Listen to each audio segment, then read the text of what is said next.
कक्षा 9 विषय विज्ञान पार्ट नंबर 8 गति, जिसे इंग्लिश में मोशन कहते हैं। अब सबसे पहले अपने गति के संदर्भ में समझें गति क्या है। तो दैनिक जीवन में अंदर हमने देखा होगा कुछ वस्तुओं को एक जगह से दूसरी जगह यानी कि विराम अवस्था तथा कुछ वस्तुओं को देखा होगा तुमने उसकी गतिमान अवस्था के रूप में। जैसे कि आपने देखा हो पक्षियों को उड़ते हुए, मछलियों को तैरते हुए, और जो रक्त का प्रवाह है वो शिरा और धमनी में बहता है। इसी प्रकार से गाड़ियों के बारे में भी अपने जानते हैं कि गाड़ियाँ इधर से उधर गतिमान होती हैं, यानी कि कुछ उनका स्थान परिवर्तन होता है। ऐसे ही संदर्भ में कई प्रकार के उदाहरण तुम अपने घर के आसपास भी देख सकते हो। साइकिल वगैरह, जो साइकिल चलाते हैं तो उसके द्वारा भी हम समझ सकते हैं कि वस्तु का स्थान परिवर्तन यानी विराम अवस्था और गतिमान अवस्था के अंदर परिवर्तन होता है।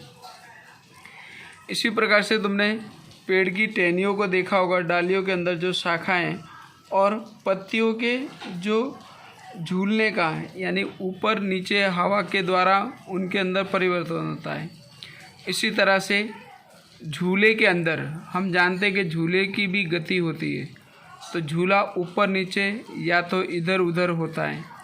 इस प्रकार से हम दैनिक जीवन के अंदर कई प्रयोग देखते हैं। सूर्योदय और सूर्यास्त ये हम देखते हैं कि जो पृथ्वी सूर्य के आसपास चक्कर लगाती है तो वो भी हमारी एक गति का उदाहरण है।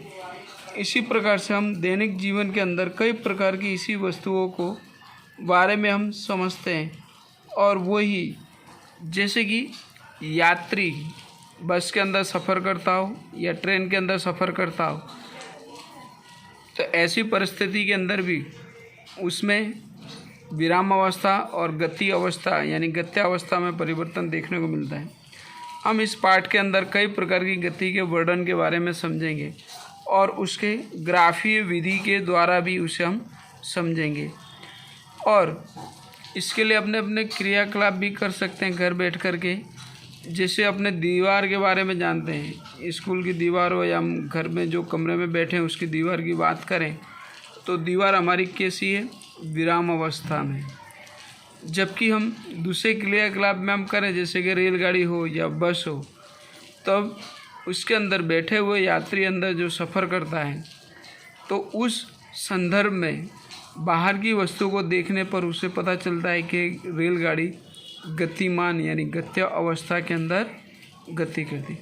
ऐसे दैनिक जीवन के अंदर कई प्रकार की क्रियाकलाप है हम जो देख सकते हैं जिससे हमें वस्तुओं की गति के विषय के अंदर समझ में आता है।